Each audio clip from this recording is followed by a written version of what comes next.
विद्यार्थियों के the laborious world में आज का महत्वपूर्ण टॉपिक है यूनिट यानी मात्रक। साइंस के अंदर ही फिजिक्स के अंदर खास का सबसे महत्वपूर्ण सबसे पहला चैप्टर है फिजिक्स का मात्रक। तो मात्रकों में आपको ध्यान रखना होता है, ठीक है, बताने होते हैं क्योंकि विभिन्न कंपटीशंस में मात्रक पूछे जाते हैं।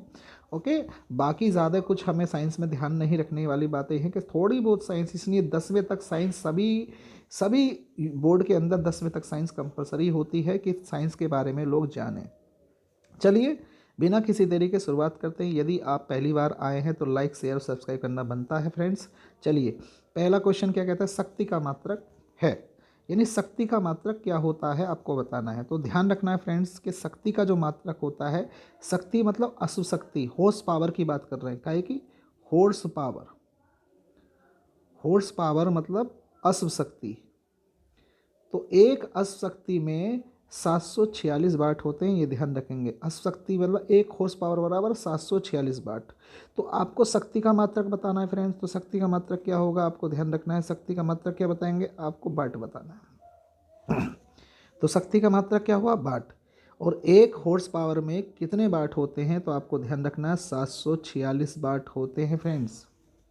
हॉर्स पावर में कितने वाट होते हैं, 746 वाट।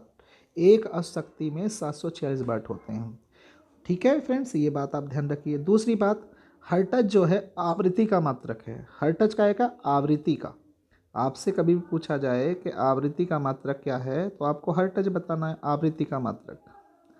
Okay friends. दूसरी बात, वाट शक्ति का मात्रक है। अब बचा वोल्ट। वोल्ट काय का मात्रक है, वोल्ट विभवांतर का मात्रक, काय का विभवांतर। तो विभवांतर का मात्रक आपको बताना हो तो आपको ध्यान रखना है विभवांतर का जो मात्रक है वो वोल्ट है, हर्ट्ज आवृत्ति का मात्रक है, वाट अशक्ति का मात्रक है फ्रेंड्स। ओके, तो ये प्रश्न 2010 में पीसीएस में पूछा गया। इसके अलावा ये विभिन्न कंपटीशन में ये प्रश्न आते रहते हैं। यदि आप किसी भी कंपटीशन की तैयारी कर रहे हैं तो फ्रेंड्स आपको थोड़ा आपको जानकारी होनी चाहिए साइंस की भी, चूँकि 10वीं तक साइंस सबको पढ़ाया गया। ओके, चलिए नेक्स्ट प्रश्न पे चलते हैं। बल का मात्रक है। तो जैसे कि पता है बल का मात्रक फ्रेंड्स न्यूटन है। आपको ध्यान होना चाहिए कि बल का जो मात्रक है वो न्यूटन है, और न्यूटन को ही फिजिक्स का पिता कहा जाता है, भौतिक विज्ञान का पिता कहा जाता है। इनका पूरा नाम सर आइजैक न्यूटन है। क्या है, सर आइजैक, ये ध्यान रखेंगे, सर आइजैक न्यूटन। इनका पूरा नाम क्या है, sir Isaac Newton. Okay, sir Isaac Newton इनका पूरा नाम है, और इनको फिजिक्स का पिता भी कहा जाता है। और इन्होंने गति के 3 नियम बताए हैं। गति के 3 नियम हैं, ये ध्यान रखेंगे, यानी लॉ ऑफ मोशन न्यूटन ने दिए हैं, लॉ ऑफ ग्रेविटेशन न्यूटन ने दिया है। ओके फ्रेंड्स, चलिए तो बल का मात्रक क्या बताना है फ्रेंड्स, न्यूटन बताना है। यदि आप वीडियो को सुन रहे हैं तो मैं समझता हूँ कि ये आपके प्रश्न जो है आपके इजाफा करेंगे, नॉलेज को इंक्रीमेंट करने में फ्रेंड्स। चलिए नेक्स्ट, कार्य का मात्रक, यानी कार्य का मात्रक क्या होता है फ्रेंड्स आपको बताना है। तो कार्य का मात्रक फ्रेंड्स आपको ध्यान रखना है, कार्य का मात्रक जूल होता है। क्या होता है, कार्य का मात्रक होता है जूल। आपको ध्यान रखना, कार्य का मात्रक है जूल। ओके फ्रेंड्स, ये बात आपको ध्यान रखनी है। तो कार्य का मात्रक क्या बताएंगे आप, जूल बताएंगे। नेक्स्ट आगे चलते हैं फ्रेंड्स।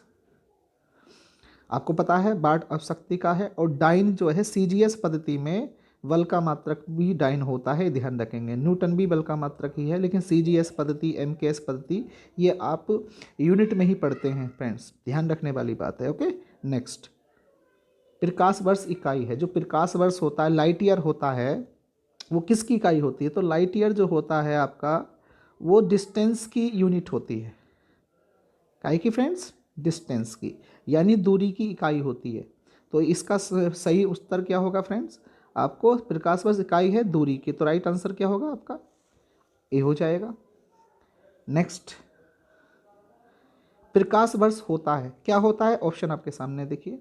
वह वर्ष जिसमें सूर्य का प्रकाश अधिकतम रहा हो, वह वर्ष जिसमें कार्यभार हल्का रहा हो, प्रकाश द्वारा एक वर्ष में तय की गई दूरी। तो प्रकाश द्वारा एक वर्ष में तय की गई दूरी को हम कहते हैं प्रकाश वर्ष, लाइट ईयर कहते हैं फ्रेंड्स। ओके, नेक्स्ट, पार्सेक मात्रक है।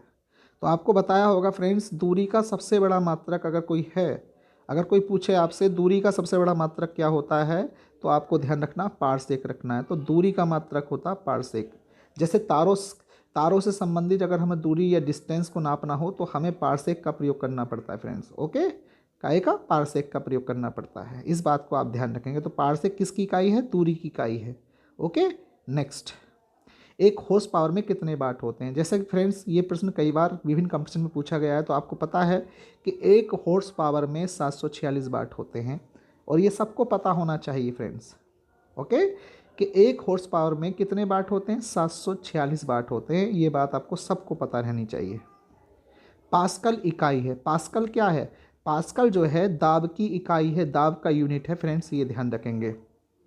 और वर्षा का जो यूनिट होता है उसे रेन गेज कहते हैं। क्या कहते हैं? Rain gauge. वर्षा का यूनिट रेन गेज होता है। इस बात को आप ध्यान रखेंगे। ओके फ्रेंड्स, वर्षा का यूनिट रेन गेज कहलाता है, और पास्कल दाब का है, और टेम्परेचर का आप केल्विन और सेल्सियस कह सकते हैं। कार्य का मात्रक जूल होता है।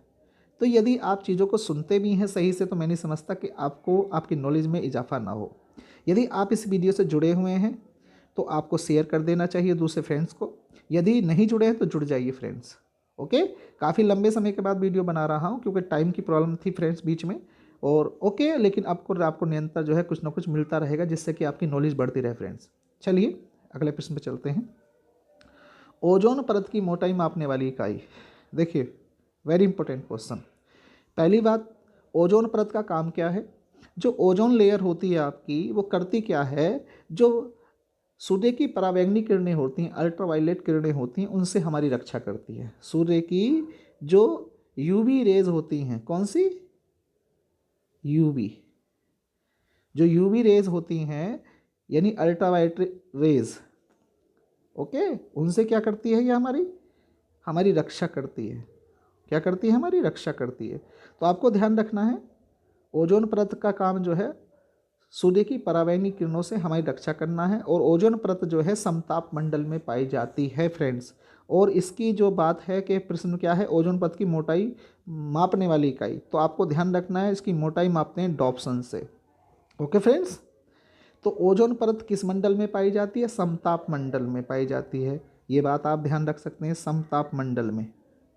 कौन से मंडल में? समताप, यानी ऐसा मंडल जिसका ताप समान रहता हो उसे समताप कहते हैं। ओके, स्ट्रेटोस्फेयर भी कह सकते हो आप अंग्रेजी में। ओके फ्रेंड्स, तो स्ट्रेटोस्फेयर का मतलब समताप मंडल ही है, और समताप मंडल के अंदर ही ओजोन परत पाई जाती है। और ओजोन परत की मोटाई डॉप्सन से नापते हैं। ये बात आप ध्यान रखिए, बहुत इंपॉर्टेंट प्रश्न है फ्रेंड्स, किसी भी लेवल की अगर आप तैयारी कर रहे हैं तो।